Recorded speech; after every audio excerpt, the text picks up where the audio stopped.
This kitchen had a solid layout, but the doors were cracked, peeling, and had no handles.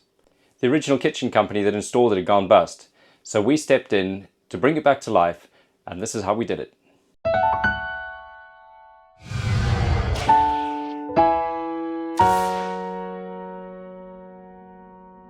So we were called out to a property in Farnham, and as you can see here, the doors and end panels have started to delaminate.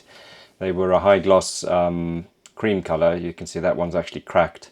There's an added challenge that it's a handleless system, so the doors would have to kind of be made bigger to go up to the worktop, and the customer wants handles. This is the handleless door mechanism, which we're going to remove. Customer doesn't like the fact that you have to keep on touching the door to open it, especially with the high gloss. Another challenge here is this end panel. It's in the high gloss, and that's part of the unit. Here we are just explaining that if we put a vinyl on the end panel, you're just going to see a small 2mm gap along the front edge. This is the colour of the door that the customer is looking at. It's a matte rather than a high gloss. Here we have some drawers under the ovens, which we'll make taller, just to get rid of that panel below the oven. Around the dishwasher, we will replace this top rail to match in with the colour of the new doors. So, day of the installation, we are lucky to get round to the back of the property.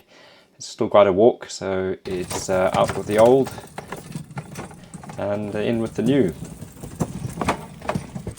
Here's Max, planning the most efficient use of his time today.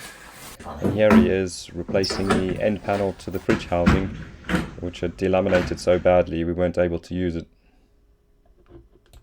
And before we knew it, we had the first lot of doors on, and it's all going well.